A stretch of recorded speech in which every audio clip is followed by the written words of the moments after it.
at this point, the reshuffle is a need for Helen. Is a reshuffle necessary? A reshuffle is necessary, right?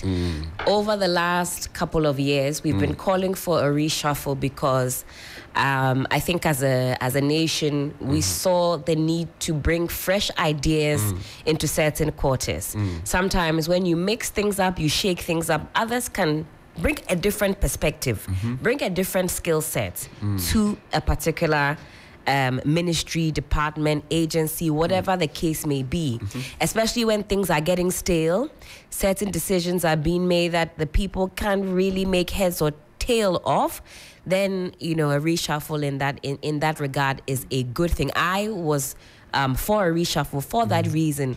Increased creativity, doing something different, especially with the finance ministry, sending certain signals out to the international finance community. Right. Especially recall in 2022 when the United Kingdom was also going through some turbulence in its government structure. So every couple of days there was a new chancellor, there was a new shake-up in government, and the market was responding. The indicators were responding. And we thought, what about if we do that on our shores? Will we get that same sort of trigger? Will it signal to investors that this country is willing to do what it takes to make a difference in its financial fortunes? And when you make a shake-up, or when leadership takes bold decisions, I think it gives investors confidence that if these guys are doing something that doesn't work, they're bold enough to make certain changes. That never happened.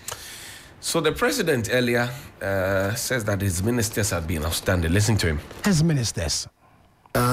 People are making a lot of noise about this matter. Okay. But several of the people who are responsible for assisting me to steer the country out of the difficulties that we inherited, and out of the difficulties that have subsequently come,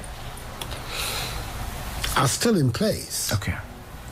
And many of them, for me, have done an outstanding work. Their output has been considerable. And that's what I look at. There's an issue about reshuffle or the performance of ministers. It isn't as if it is something that every now and then my mind comes to. It's a daily preoccupation for me. I'm required on a daily basis to ask myself whether the output of particular ministers is up to the mark.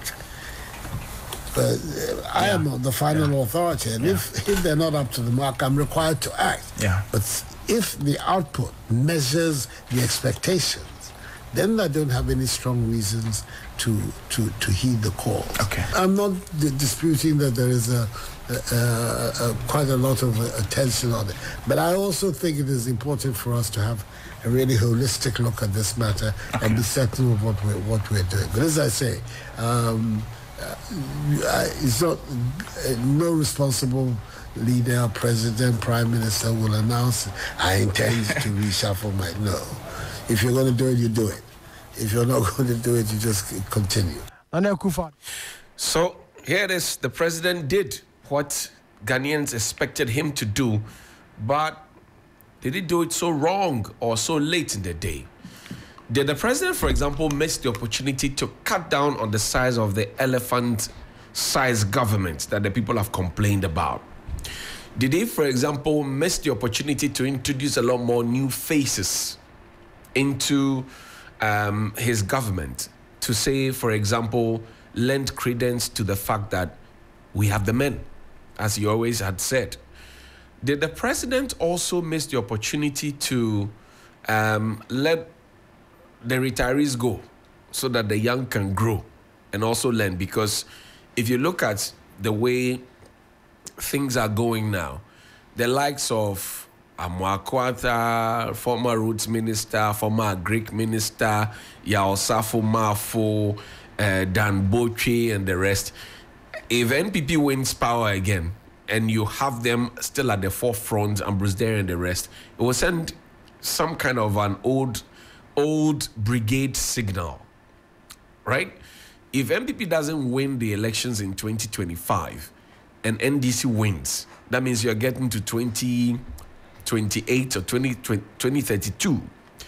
At that time, Osafo Mafo will be so old and weak per his age. Dan Boche, I mean, all of them literally have crossed the 70 mark. Some are inching towards it.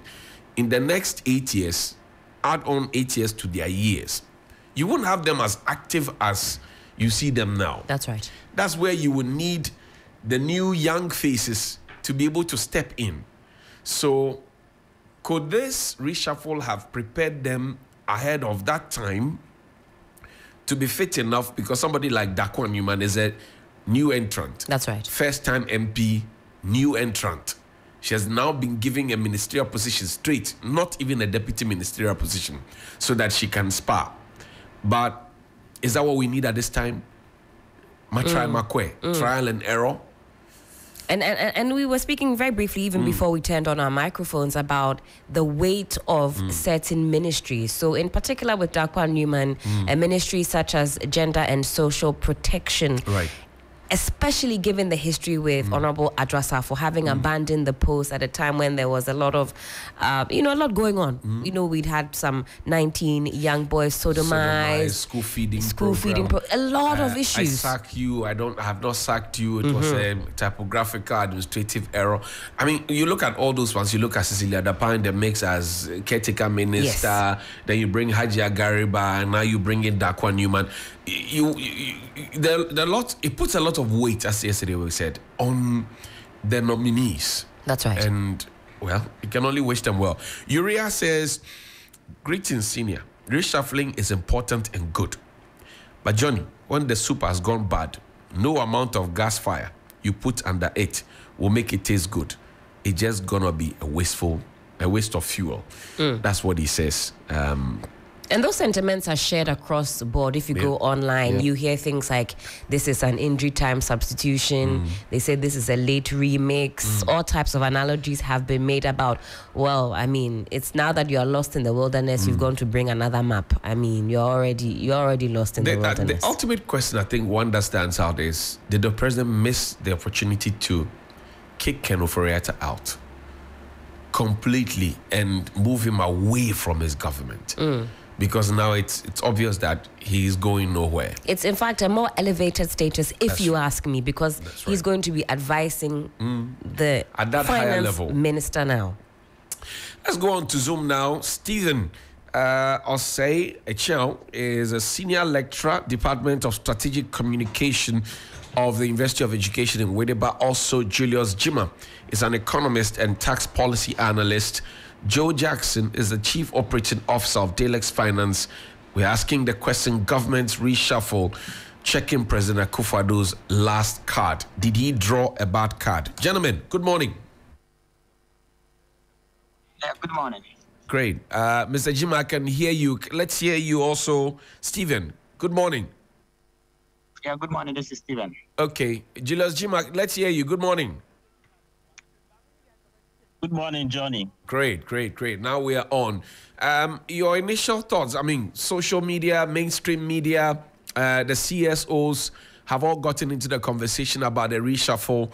You've heard some senior citizens, former chairman of the NPP, Freddie Blay, chief executive of the Kufuor Foundation, Professor Bafo Ajimandria, all say this is a tad too late. I'll start with you, Julius Jima. What do you say? Is it too late?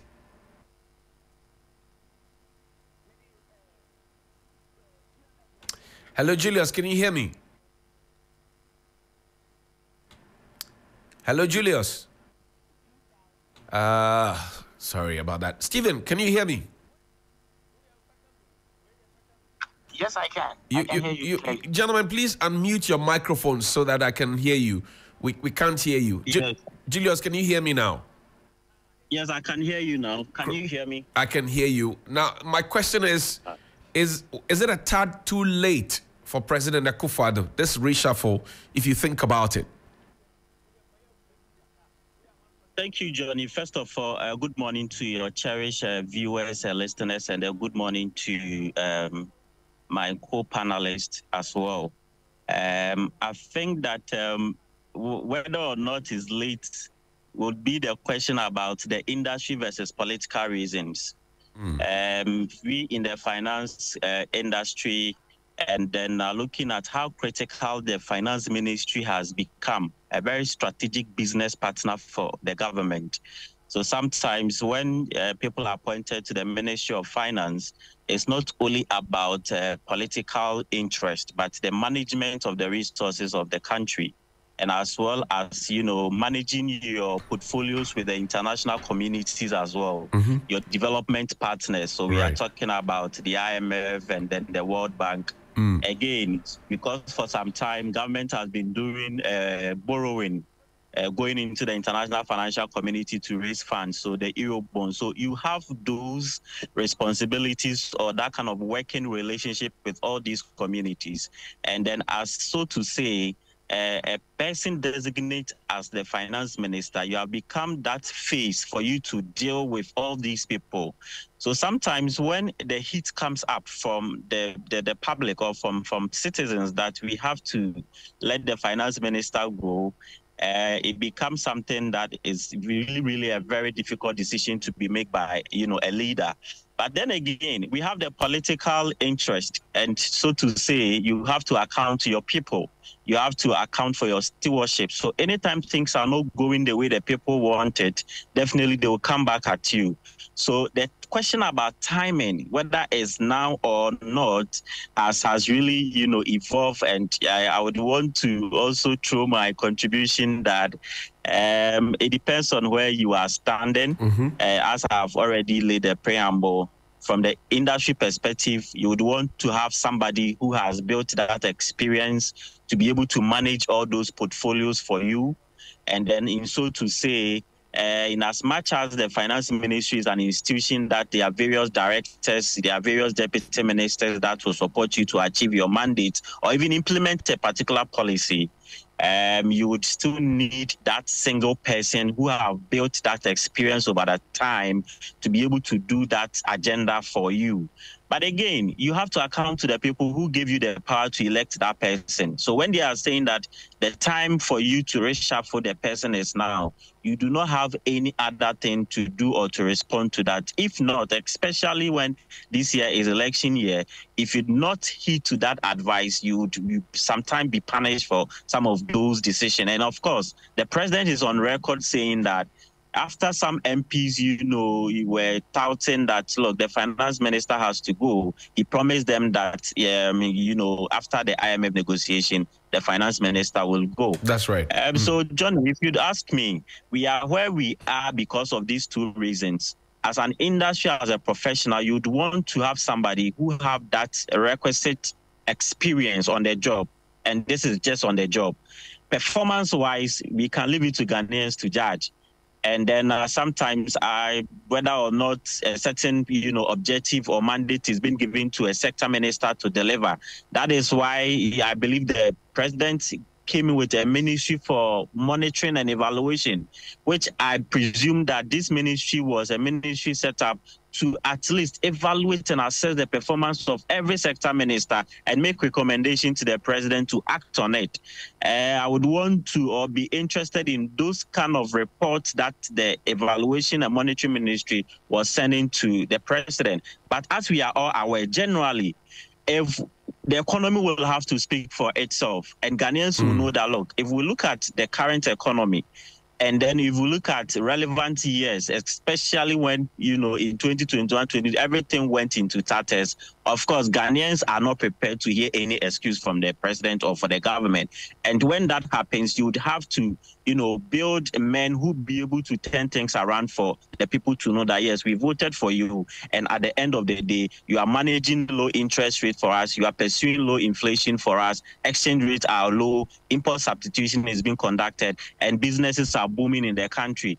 If citizens don't see these things, obviously they will point finger to the finance minister.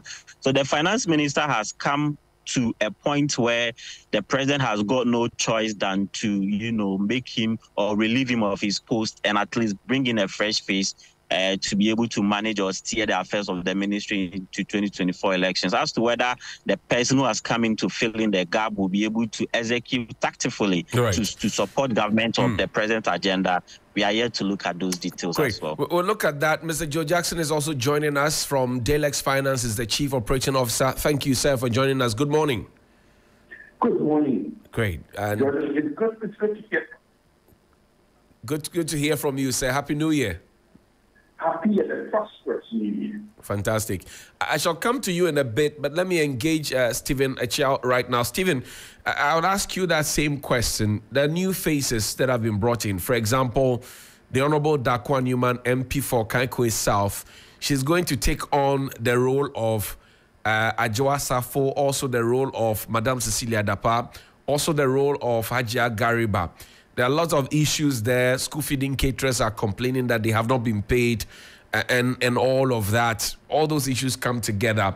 Do you think that this would perhaps put a lot more weight on the shoulder of a new face like that, given the expectations that the people have of that office, and then hoping that things would turn around before the elections? Okay, all right. Thank you so much for the opportunity. And I also want to extend my greetings to the other panel members and our cherished listeners. And also my constituents in the University of Education, the UTAG members. Yes. The issue of whether the person is a new entrant or not, I don't think has any bearing on the performance. The most important thing is the person's ability to work. So now you are looking at Honorable Safo, and then what she was able to do at that particular ministry. Right. Now you are saying, with regards to the feeding program, issues about children and all that, all we need is the experience of Honorable Dakwa Newman. Okay. So you look at where she's worked and where she's currently, and then you look at what is happening with respect to the government at this moment. So the initial question was as to whether it's even right or it's even too late for this reshuffle. That's right. Now, in politics and in strategic communication, time is of essence. I'm very sure the president knows very well there were calls from a lot of CSOs and even ministers within the ruling government calling for some changes. It appears that this is the first reshuffle the president has done. But no, we've had a particular ministry. At the moment, it has been done. Now, as I said, it goes down with the performances of these people. And we have time. We have about 9 months from now. And in 9 months, a lot of things can happen. As I said, in politics, all you need is time. So, Mr. Charles, let me ask you this. Dakwa Newman is a first-time MP. She recently won her primaries. In fact, she was acclaimed, by popular decision because her contender, the former MP Ahmed Atta, pulled out. She has a new face for the NDC, who, according to Musa Dankwa's Global Info Analytics, is going to be a thorn in her flesh, per the research on the ground as of June 2023. Now, she will be divided in attention. One, to win the local elections, retain a seat to become a member of parliament, and two, also to deliver excellently on the job as gender minister, especially after having the experience with Adjoa Safo at that ministry, Cecilia Dapa at that ministry, and Hajia Gariba, who was there for barely a year. So, divided attention, one, expectations of the key stakeholders of that ministry, and also looking at the experience of the people over the last 4 years or so. What do you say to that? Okay, right, thank you. So we are looking at Honorable Dakwa Newman, who, as you rightly stated, she now has, she's in a new constituency. You realize that she moved from one constituency to this new one, if I'm right. And if that is the case, you should know that she was very strategic in her decisions. No. So Dakwa Newman has not moved. Dakwa Newman has always been at Okankwe South. Dokua Newman is what I'm sure you're referring to as Dokua, yes. Yes, but this is Dakwa Newman, not Dokua Newman. It is Dakwa Newman. Yes. Now you are looking at a young lady who has been able to work within her constituency over this period of time. And yes, you have a new person coming in from the NDC, and you talked about the fact that there's going to be some form of distraction, or she'll be interested in working so hard to maintain her seat and also to take care of her current position as the minister in charge of the children, this very where she finds herself now. And I'm saying that this is a hardworking young woman who knows what she's about. And you need to work very well to get to this extent. And for her to be in this very position, it should tell you that she's well prepared for it. Yes, there is going to be some kind of, she needs to work well to maintain this, but this we are looking at experience here. And for me, from where I sit, and as I said, if you look at time, she will be able to do that. She will be able to manage these responsibilities. They are huge responsibilities because you can't take the job that is going to be done at the constituency level. It cannot be taken lightly.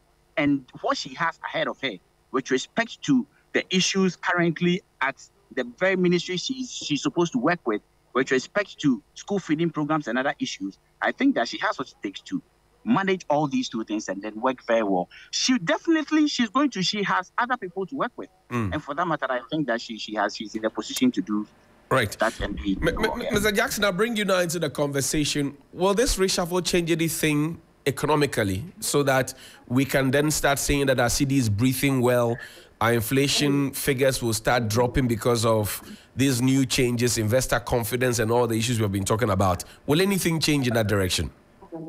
Yeah. Before I comment on the economy and other issues, I want to disagree with my fellow panelists. Respectfully disagree that it's a big ask for the young lady, however strategic and fun she is. It's a big ask. You are defending your seat. You are attending to parliamentary issues. You are going into a completely new ministry with a myriad of issues.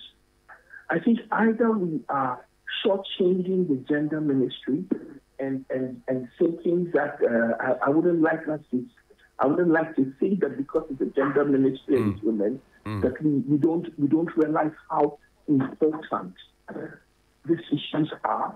There are issues to do with minorities coming up with our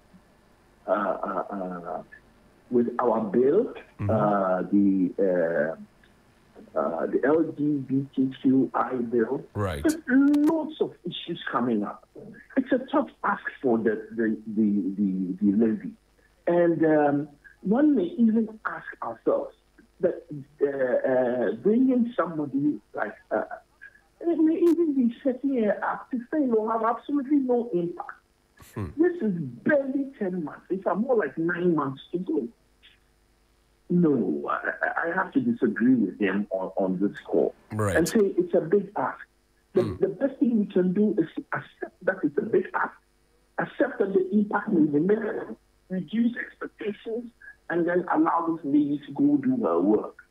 But that ministry has so many issues that are considered important, that matter to those of the people who are the bottom of the pyramid. No, I disagree with you respectfully, sir. Right. The other thing is this. Listen, with regards to the economy, nothing much will change.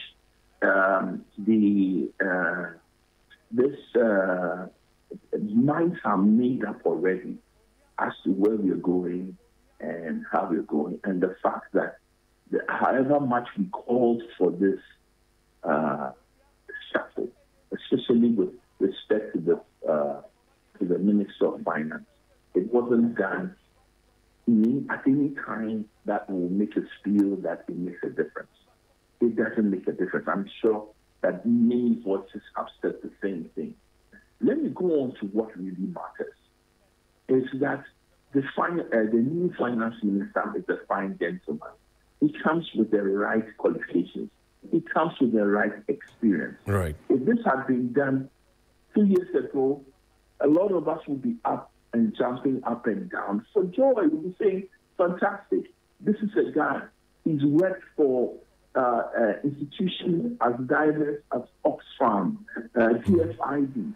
His history and his experience will lead him to take care of the vulnerable and the disadvantaged in our society, rather than maybe the finance minister who has a purely private sector experience.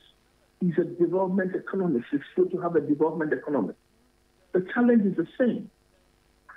At this moment, we can't really expect that much before the, what do you call it, before the end of the regime. Right. In fact, I was listening to him on another station this morning, and he kept saying that he's just going to continue in the same vein and he will consult as need be. So that's the honest truth. It's not going to make much of a difference. Most of the issues are really locked in. You cannot make... How much time does he have to change a new policy? How much time does he have to make a new impact? How much time does he have to innovate?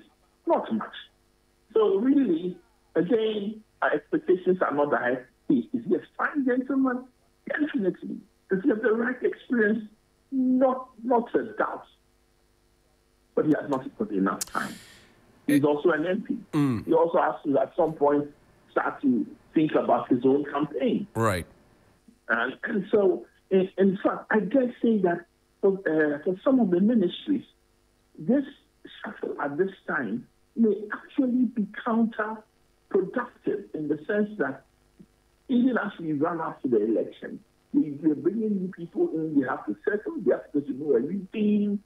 By that, all that the dust is settled, nothing much can happen. But we hope for the best. I would say that this won't change much for the economy, this won't change much for the financial sector, this won't change much for our investors. We don't expect anything to change, and that it is more of a neutral move than I see. an entirely positive one, or even it's not even a negative one. It's just a neutral move. I see. The way I deem it, I call it the election shuffle. Election shuffle.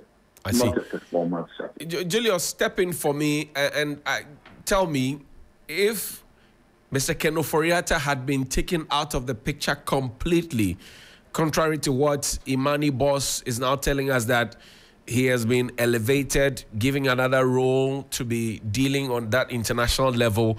Do you think that the reactions would have been any different in terms of winning back investor confidence? Because a lot of the bondholders, for example, are still shaking their minds. A lot of investors are not too excited. They say, well, we don't know what will happen next. Now this finance minister, the new one who will be vetted, says that, look, I will continue in the same vein. Question, would the reactions have been any different if Ken Ofori-Atta had been completely out of the picture?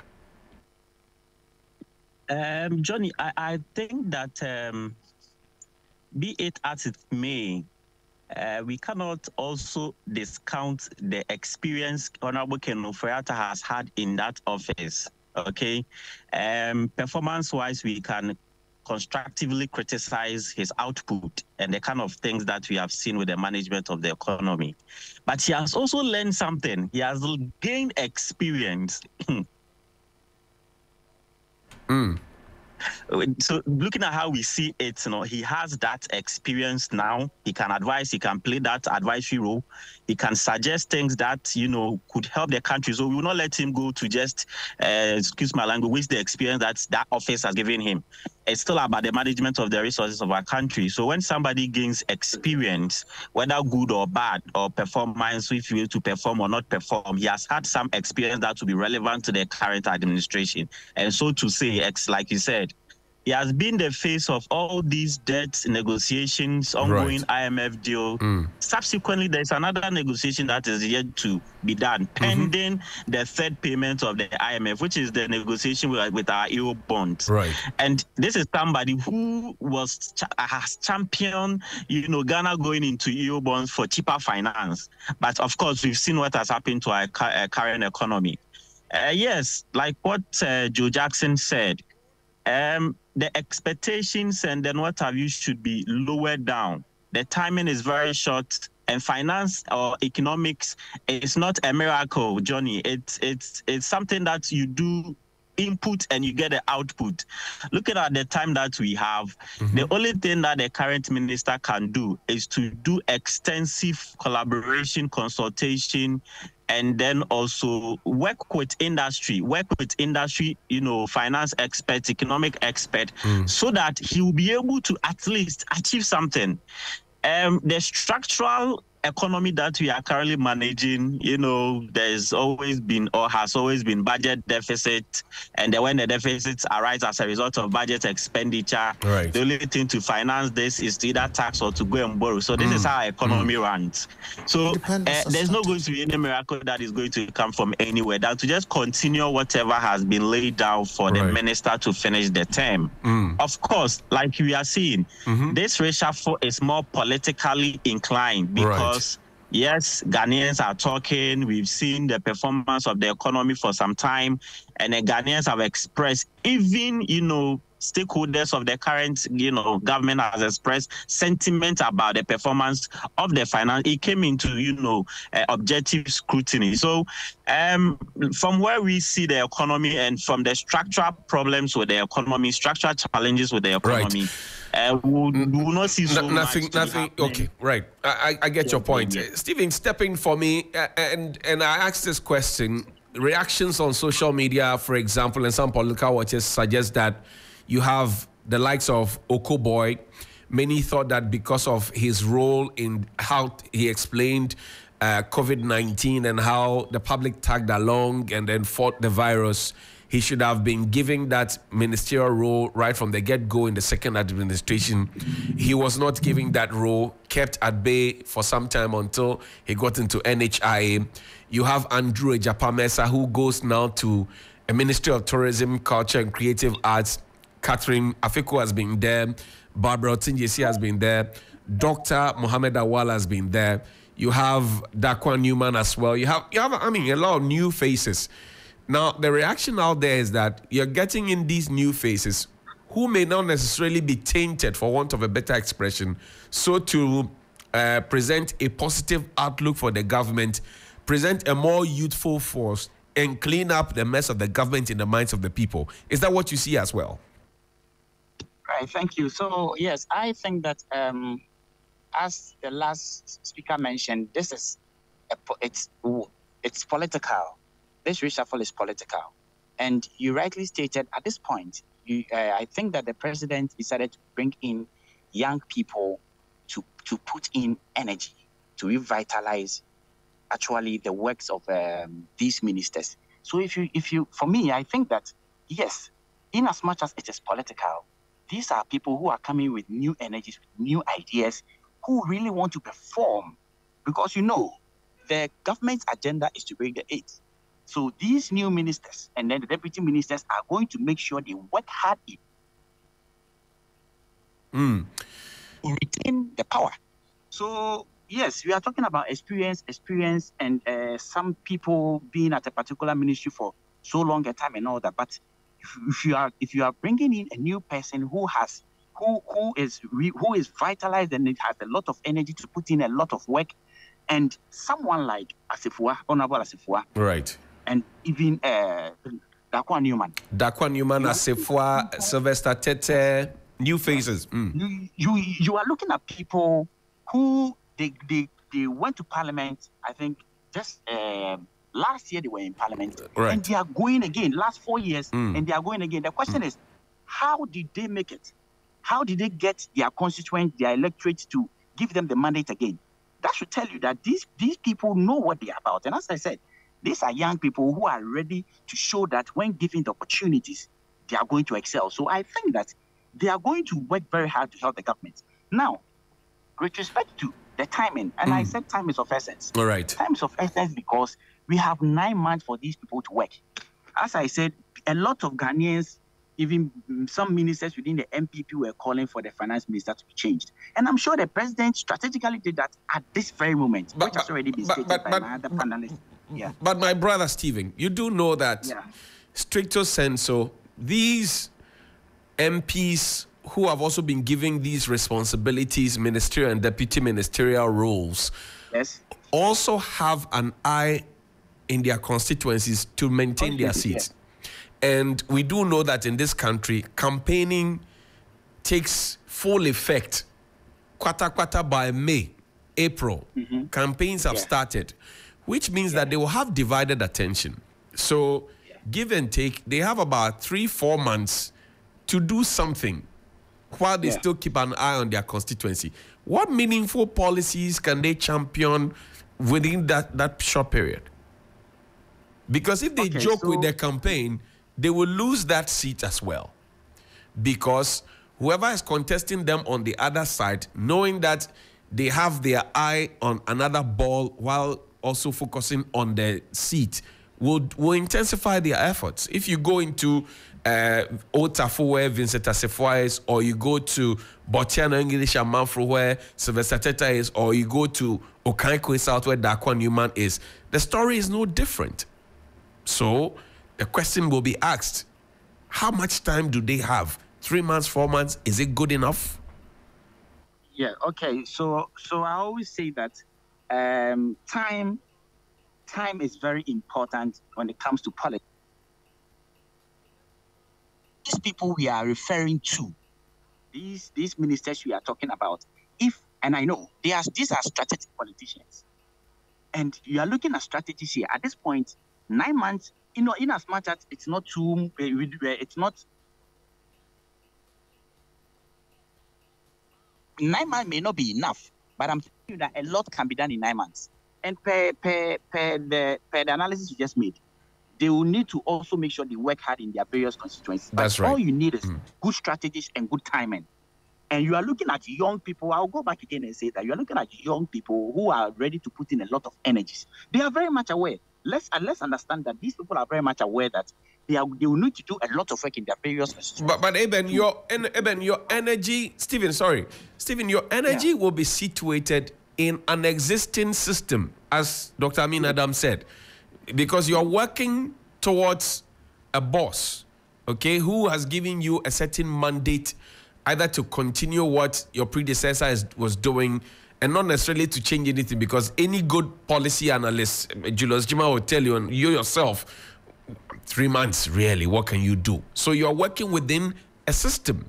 And if the system at this point is facing all the bullets, for want of a better expression, from the public, people are expecting for you to fulfill your campaign promises because that's how you held the feet of the government before you to the fire of accountability, and people say you have not delivered the public good as you promised. What else can your energy do? Yes, so at this moment, you are looking at, as you rightly stated, you have been given a particular mandate to work with, and you can't do otherwise. But at this point, I am looking at not changing entirely, but modification, because you have a short time, and you need to modify to enable you adjust and make sure you make an improvement. With respect to the finance ministry, yes, we Honorable Amin Adam, right? Is someone who holds a PhD in petroleum economics. Now you are looking at, there is a mandate to continue working with, but definitely a strategic person, someone who knows his job, will rather want to do modifications to adjust to the situations on the ground and then make some improvements. Now these improvements will be felt in the pockets of the Ghanaian voter. Let's take note that whatever we are talking about time as to whether these reshuffling, either it was too late or it is okay, will only and can only be determined after the elections. Let's take note. We can only do that after the elections. Yes, we will keep on coming up with predictions that looking at the way things are going now. From now till November, anything can happen in the finance ministry, which will help maybe affect the economy in a positive or in a negative manner. But at this point, we can't go the negative manner because we do not know what these ministers are bringing. With respect to Amin Adams, yes, he has some background experiences, and we hope that. And as I said, these are strategic politicians. So let's take note of that. Maybe my final question to you on this one.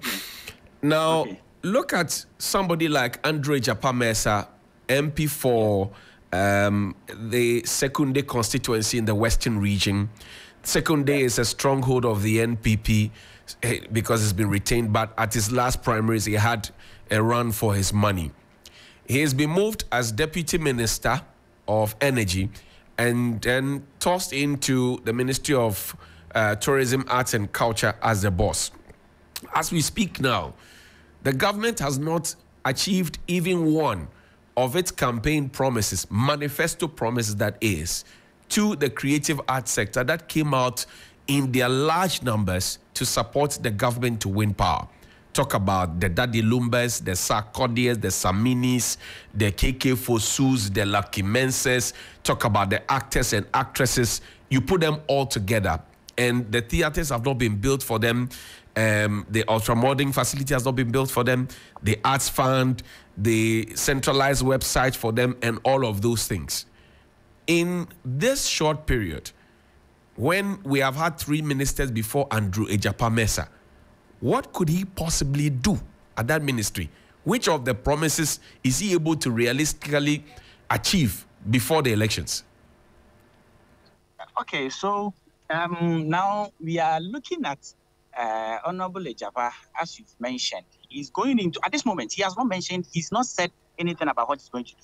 So we can't set at this moment and then try to predict that he wouldn't be able to help with respect to those in the creative industries who supported the former minister and then the deputies, and then they were not able to actually achieve what they actually promised. That's not my question. I'm saying that the public will have an expectation of him that this was the social contract we had based on the celebrities that came out to support. And thus far, for 8 years, none of those promises has been achieved. Now he has been put there as the minister in charge of that ministry. Ejapa-Mensah's background is not creative arts, tourism, and entertainment. So already he's getting into that space, you know, and trying to go into understand what's happening around there and all of that. And I'm asking you, which of the promises, how much time does he have? Okay, so as you know, that this is something we need to establish.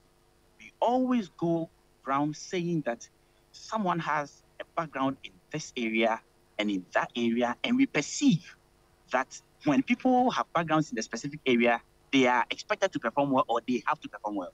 But you and I will agree that we've seen so many instances, not elsewhere, even in this country, where we've had people with experiences and a lot of strength in particular areas, which they have failed. So for me, yes, he may not have the creative background, but you are looking at someone who is even yet to tell Ghanaians what he is bringing on board. And 9 months, it's not enough, but 9 months, a lot could be done. Has the job not been cut out for him already? Does he need to tell us what he would do? The job has been cut out for the ministry already. He doesn't need to say it.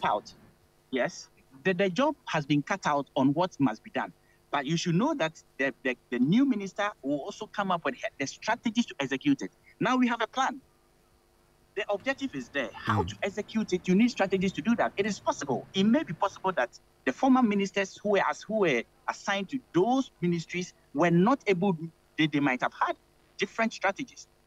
This minister we are talking about here may have his own strategies. I hear you. Which is very, very important. I hear you. We need to take note of that because everything is about strategies. I hear you. Politics is about strategies. So we need to take note of that. I hear you. Mr. Jackson, strategy, time, and I'll ask you this one. So if you're a business person at this point, your focus will be on how things could be turned around quickly for you to be able to also breathe so that you don't shut down, so that your investment doesn't go down the drain, so that those you expect to keep in your employment will be happy with you. They can feed their families and their dependents and all of that. Time and strategy is back on the table. What do you say? I'll tell you this. As a business person, if I'm doing a scenario plan for the rest of this year, this reshuffle does not really figure in my parameters. It's not one of the considerations that I think will change anything much. I don't consider it a positive or a negative. I consider it a neutral move. That's really where I sit. It's not. It's neither here nor there. As I've called it before, it's an election shuffle, not a performance shuffle. And before, I know you're looking to wrap up. But before you wrap up, I want to make a passionate appeal to Honorable Ken Oforiatta. Right. And to say to him that if there's going to be any upside to this reshuffle, it just would be if the new minister of finance was not perceived to be constantly looking over his shoulder. He was perceived to be independent. He was perceived to bring a new energy, a new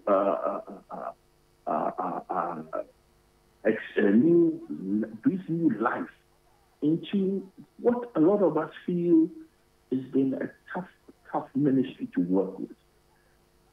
In that vein, I would say, please don't accept any oversight ministerial appointment. Let's leave this new Minister of Finance to do what he does, what we think he can do. Don't take any oversight. Don't let us feel that it's just an extension of your time in office.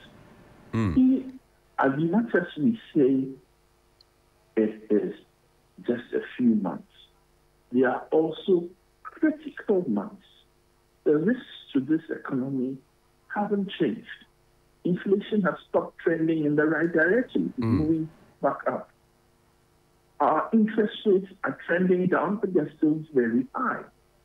Our CD has been inching up consistently.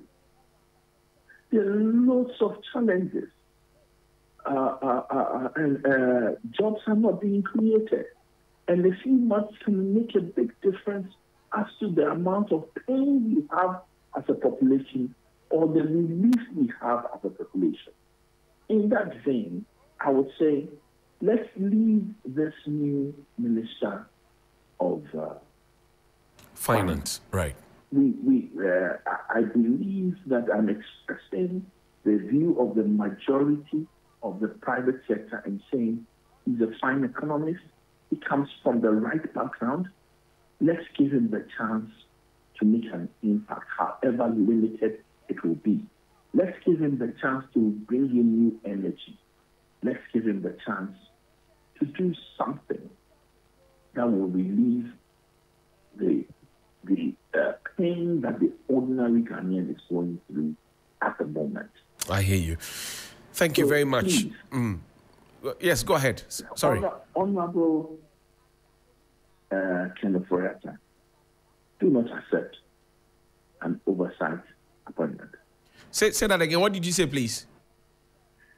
Please, Honorable Ken Oforiatta, do not accept an oversight appointment. You can be consulted, but don't accept an oversight appointment. That's our passionate appeal to him.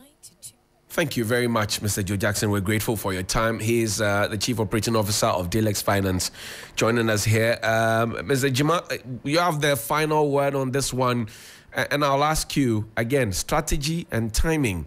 All right, thank you, Johnny. I think that...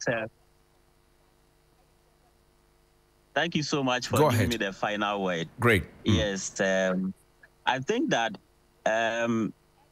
we should just only lower our expectations. That is in answering the timing, strategy, and even achievement.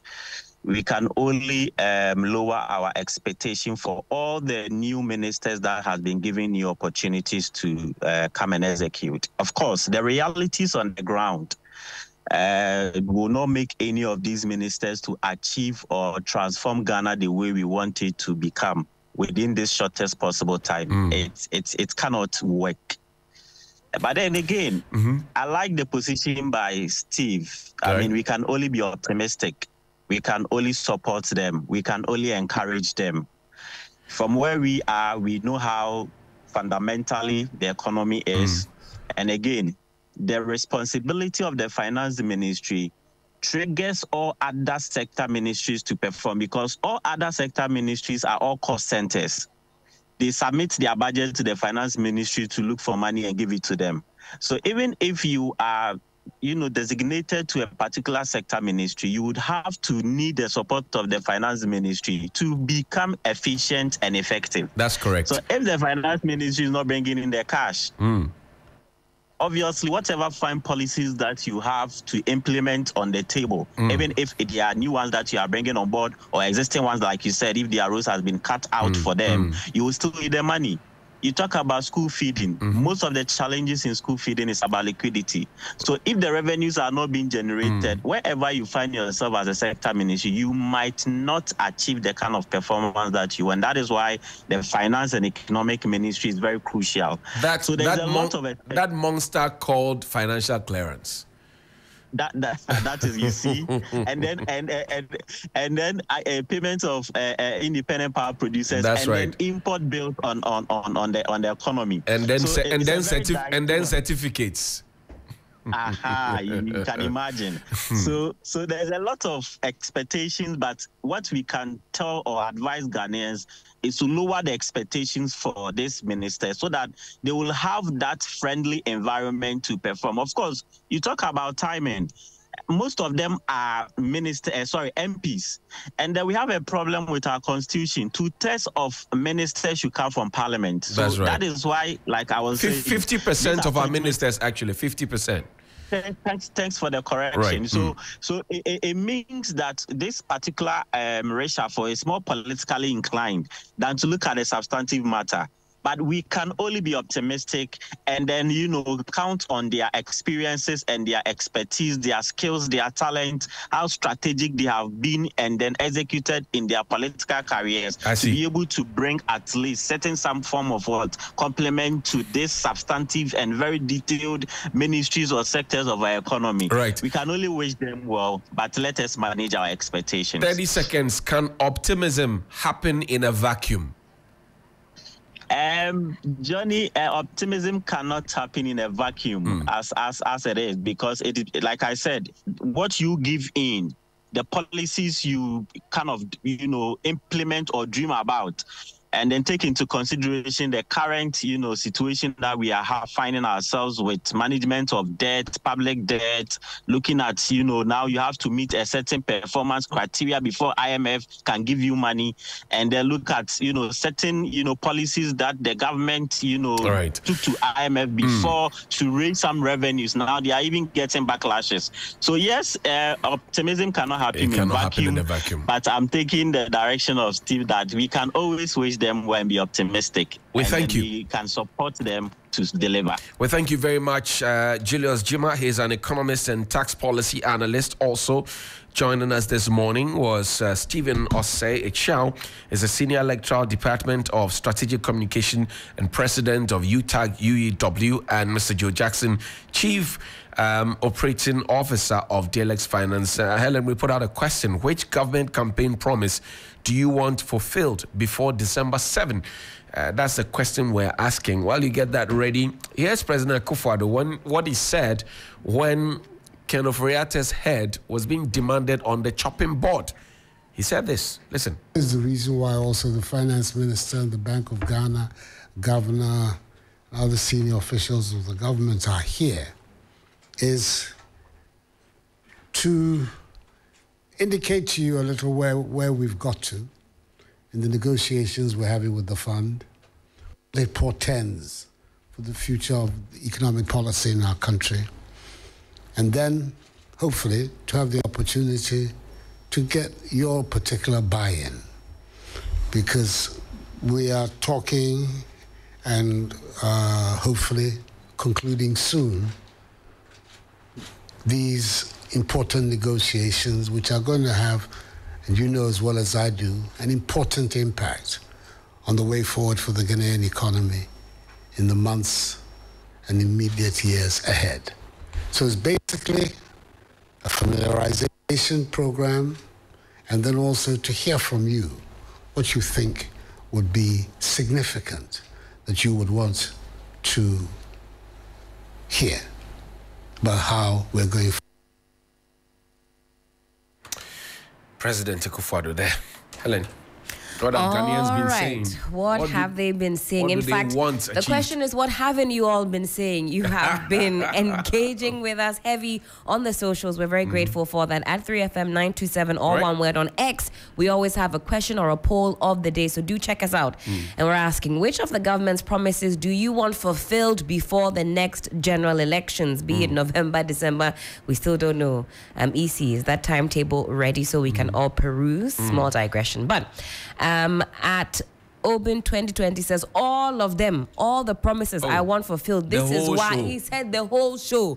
This is why government is elected. I want all promises fulfilled. Okay. At Oheniba OB says for the dude to sack himself. Which dude, Oheniba? He said for the dude to sack himself. That's the wish of all wise people in Ghana at the moment. Hey, Manuel, Oheniba says for the dude, okay. Boadix GH says before the next elections, I would like to be able to buy a ball of banku for 1 cedi. That's the only thing I want to see. He wants to survive. Bankunomics, that's all, just to survive. Kinkinomics.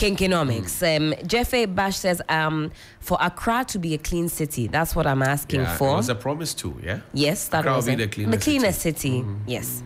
Abba Victory says, SkyTrain, that's a promise I would like to be fulfilled. Remember SkyTrain. Or we should give it up.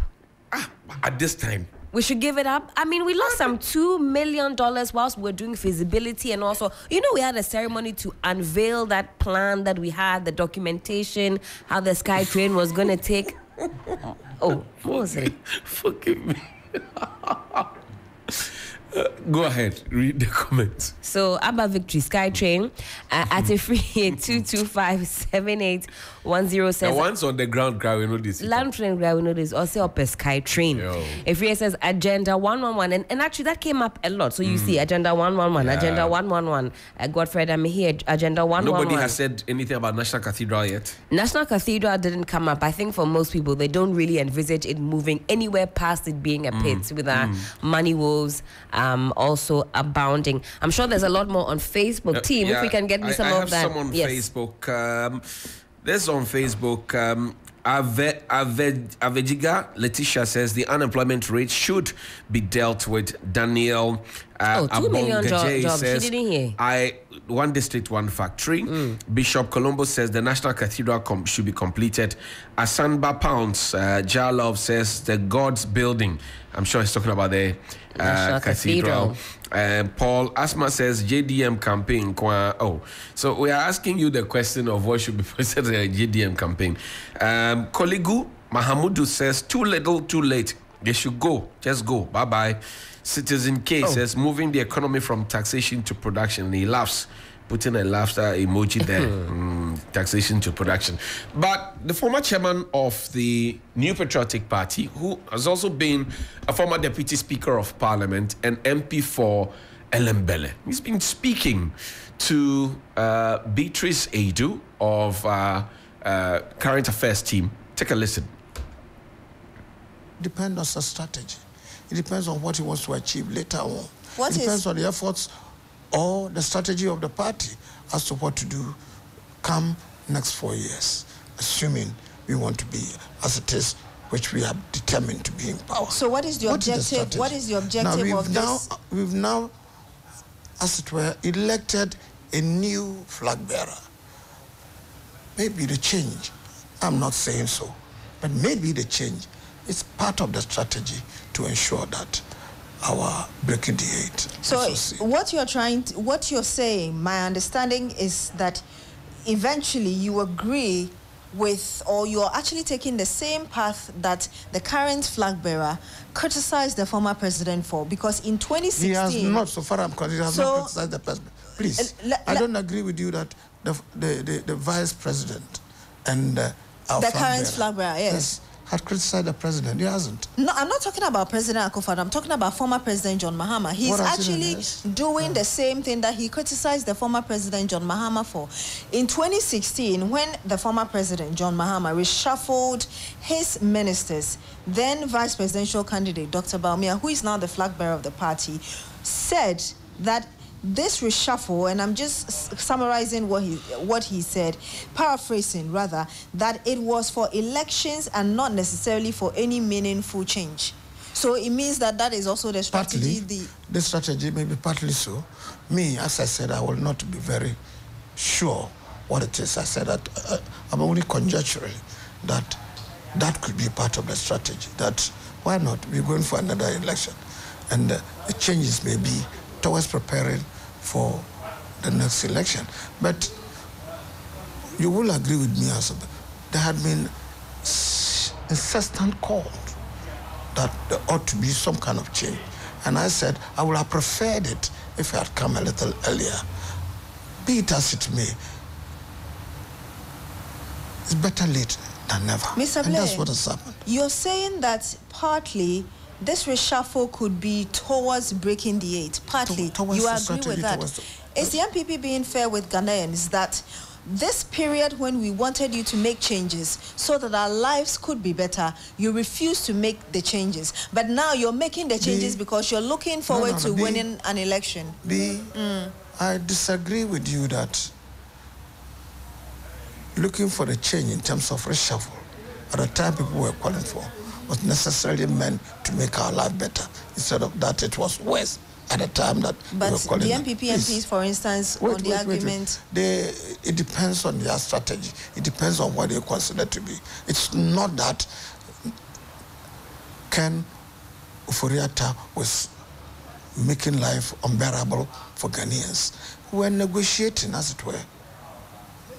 But the argument of those who wanted... We were negotiating with the IMF. And that's exactly what he was involved in. But the argument... And yet, look, some of these changes may be painful. And sometimes people will rather target those who are involved in the negotiation. I mean, running an economy is a collective thing. Running an economy... Good. It's understood. For what was absolutely necessary for us to go through. Yes, but it is understood and for that reason, some people call for the head of the one who was involved. Indeed, sometimes they even call for the head of a government, the whole government. Only later want to know that maybe it was a mistake. Maybe people were not understood from. In this case, the president made it clear that, look, we are involved in a negotiation for some assistance to alleviate the kind of difficulties that we were going through, and that we needed him to be there to help negotiate. And when he's finished with it, if people think it is necessary, yes, we will do so. Now, I find nothing wrong with that. But if you interpret it to mean that because of the call, it means for him to leave so that life will be better for Ghanaians, you seem to suggest that him, as an individual, was punishing this country. You see, the argument of critics is that in as much as the finance minister individually is not solely responsible for the economic quote-unquote mess, as critics call it. I refuse to say that economic mess. Please, what I'm saying is that we had challenges. There were difficulties we were going through. I don't want to repeat what you all did. Then you want to make it, or you want to repeat some accusation that some people have been in love with, so, that it was a mess, and that the government has been, as it were, involved in mismanaging the economy under the circumstances. I am only paraphrasing. I disagree with you. If you have if a couple of days, if you are listening to what Dr. Bawumia had go into that shortly. You will realize that, as it he gave the facts and figures to show that even under those circumstances which were not created by government, which was worldwide, that was the COVID and the... But we understand that... Please, once we have gone through that, we have handled it better. But indeed, when you compare it as to the previous years, within that time, within previous years of the government that was before us, our performance had been better. These are facts that you can't run away But Mr. Blair, these are facts, and if you but want at to the make same it look time, like as if in spite of what had happened, you want to blame government and consider it to be a mess. It's an opinion but that's you see, not very fair. At the same time that you establish the other side of the facts, the other side of the facts is also that there were a lot of borrowings that were made in anticipation that we're going to make monies from our oils and other things that we export. But eventually, because COVID struck, then it exposed. No, I don't remember that we were borrowing, that we're going to make so much money from our oil. At the time COVID struck, Ghana had not borrowed because, as far as I remember, we piled up our debt. Before COVID broke out, the economy was performing very well. Ghana was among the most touted countries that are doing very well in terms of its development, fast-growing economies, particularly among the third world countries. And Ghana was among the leading ones. But of course, nobody expected COVID. Although some of you may argue that we should not even blame COVID for whatever problems that we encountered. The world faced it. A lot of economies faced it. And difficulties were all over, even among the developed countries. I remember all those things, but what will be your argument? But I just also want you to look at the other side where people are saying that, yes, COVID struck and it affected everybody. But if Ghana had a strong foundation, without a lot of borrowings, we would not have been hit as hard as we were hit. At that time. And that was why they were calling for the reshuffling to bring some changes. No. I'm talking about our debt. You were proud. It was not completely out of place. It was not very bad. It's only when there was COVID and we had to go through the difficulties. That's what brought about our inability to service our so external debt. COVID or sank the country because... But that was not too much because we've gone to IMF for negotiation.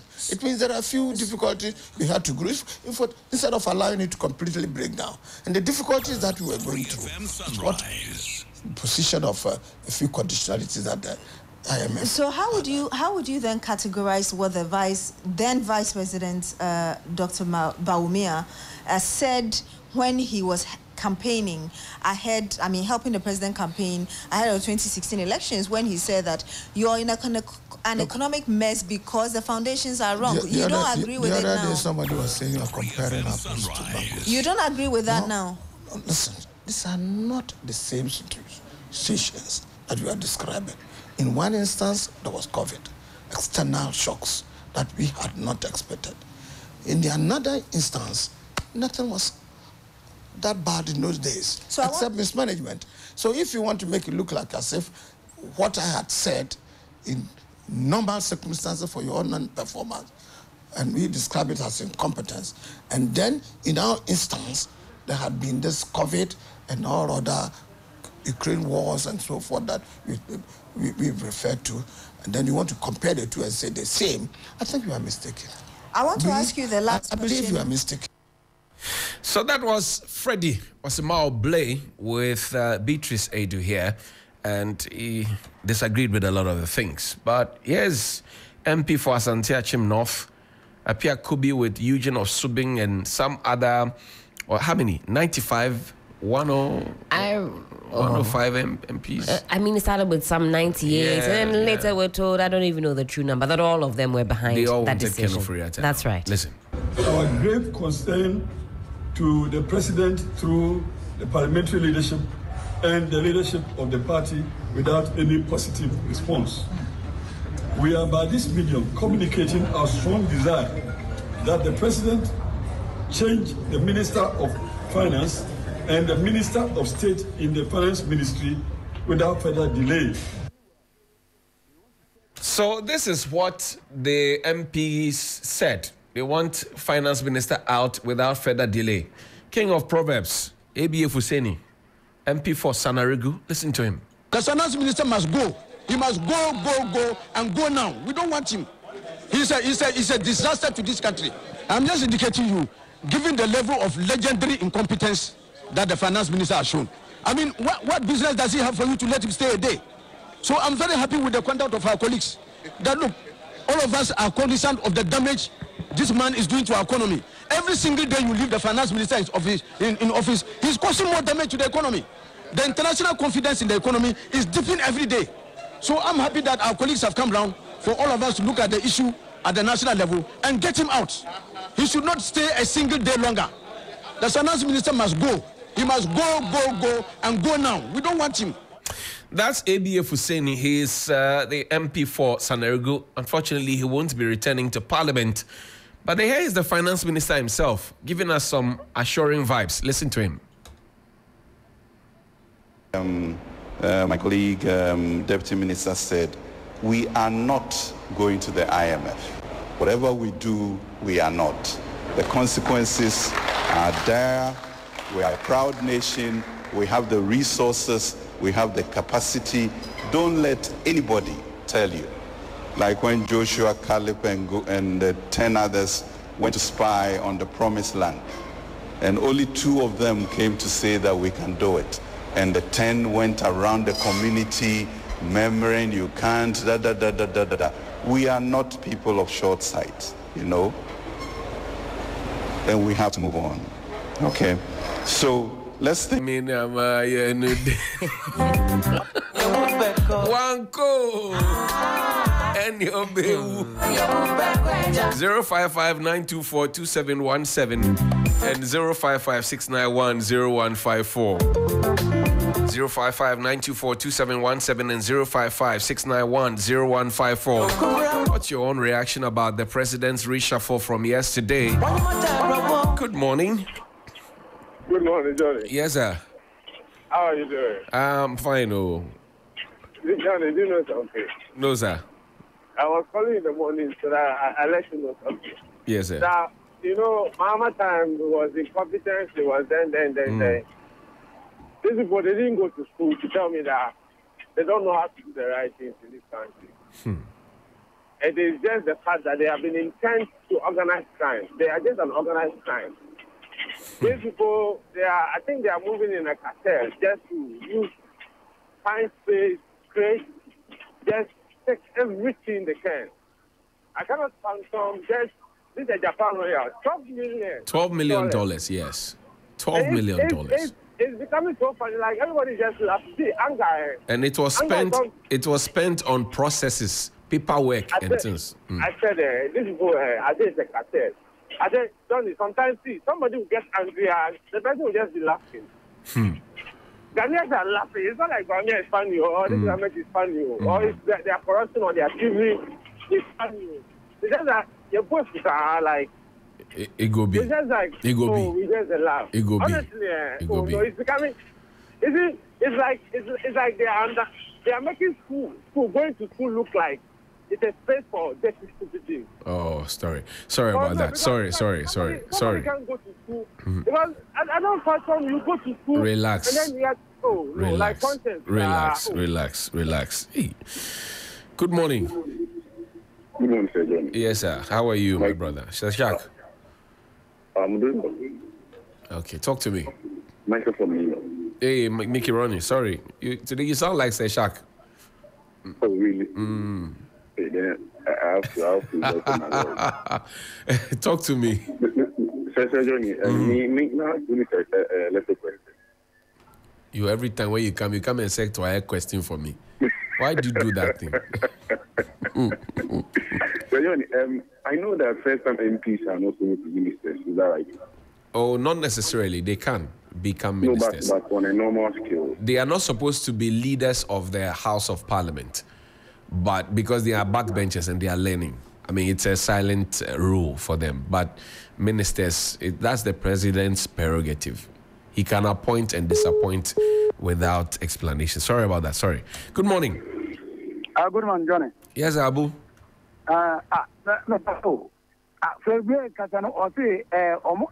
Economy now better than some your mama one. Economy now and that's meant bad. You're saying, Anna, your mama can sing bag saying. And then the Uko to Benku, 5 city now. And the time to Benku, 50 pesos. And I'm come and check the economy. Many of the animal that in the free back. I'm one catch a moon Omu take satam na ndey ye wo mu no. De Ghana for feel it. And don't near come over plan no kasa na better sene. Ohono. Dia na kasa better ana Ghana for you.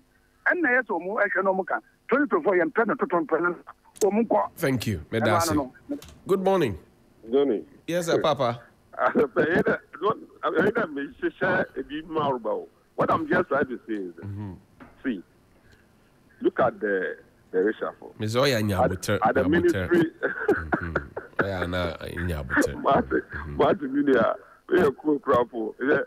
the Ministry of Information, Fatima Abubakar. Yes. No. Amin Adams for the Ministry of Finance. That's right. It's an appealing type of vote. Often or gather the north side. They make the Northerners and Muslims. They are smarter than the president. No, on your regional balance, beer. Oh, it's about trying to just appeal to them to vote for Baumia. I get to my point. But look, that will not give us food. Though. It will not let price of the tomatoes and onions and things like that be reduced. Oh. We are not ready for that. But apart from that, the fact that he has removed Kenofuriata, it doesn't end there. He has to be arrested. And Furiata has to be arrested for what do you call it? Giving contract that didn't go to Parliament House. SML didn't go to Parliament House for approval. Mackenzie too didn't go to Parliament for approval. Are they giving them $18.5 billion judgment debt? Oh, Minya. Santa Mati, Medasi. Thank you. Bye-bye. Sorry about that. You can also call me. Last two calls and we'll wrap up. 055-924-2717 and 055-691-0154. 055-924-2717 and 055-691-0154. Good morning. Johnny, yes, yes, boss. Talk to me. Yeah, Johnny. Political power, try to step in. You know, now reshuffle what they make. And you have to punish people where they offend, cause financial in the state. And now they brought new people. And this next way they brought these people, what thing will they come and affect or do work for Ghana and Johnny? Now, last time we told this president, you know, here, now we here, Johnny, the man, oh no, you know, it's very, very horrible. You know? I hear you. Thank you very much. Good morning. Good morning, Johnny. Yes, sir. Please, this is Rahim from Sakumano. My brother, talk to me. Yeah, Johnny, you see, the removal of Kenoforiata is meaningless if we are not able to get the monies that well, let me say that the contract that has not passed through Parliament that he has awarded, those monies, if we don't get those monies back, then his removal is meaningless. And even at the time where they mess up everything, the economy has been messed, and you are now removing him this last minute. This last minute, you are removing him this last minute. For what? He has messed up everything already. Okay. Thank you very much. You understand? Thank you. I hear you. Yeah. Thank you very much. Thank you. Okay. We can't pick any more calls. We have to go. Hold on for me, Abiam. This one, we'll save it for last cry. The Ghana cedi has obtained the dubious distinction of being the weakest performing currency in Africa at this point in time.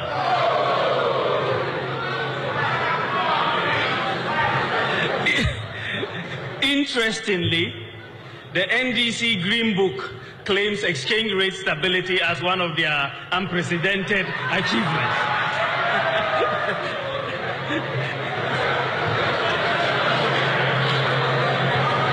In an open economy with market determination of prices, exchange rate movements are the most important indicator of underlying macroeconomic fundamentals.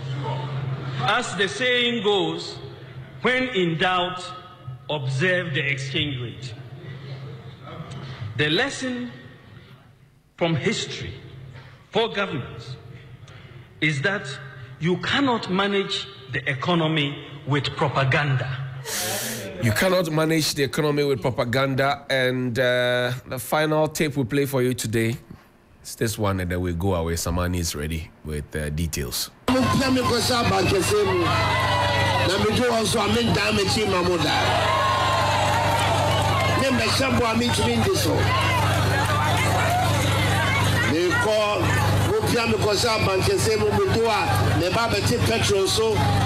Also an petrol and a cost. The Baba Yamaso, if some Bama Yafo, there's one breast of grad and Yafo in one. And then only cake once in the year. Cake once in the year. The Bia Wire Day. I mean, Yafo to me to be. One of my answers says she said, power in the battle, so called better than she said, and discovered by a good room.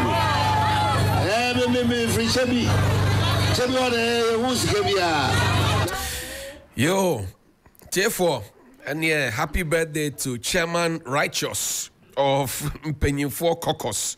God bless you, Chairman Righteous of Impenyinfo Caucus. It's here for ni 3FM, Jumaya for ni. Ashefo nyina your social media. You say, Samani. Happy birthday, Chairman. Kumasi Faiz, your mic. No, congratulations to Colonel.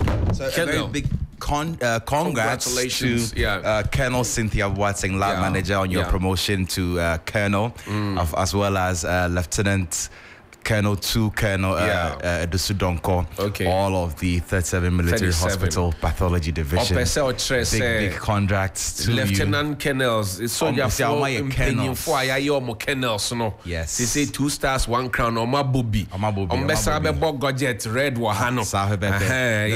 The first Colonels for the Pathology Division. And history has been made. Females. History has been made. Helen, also Bebo Biabaswana. My birthday message, Bima Obi. This is former producer Ano Sunrise Bright. Ne papa birthday ne. Bright. Santo. Yes. Bright Addo. Richard Bright as happy Pepe and then Papa birthday Olu.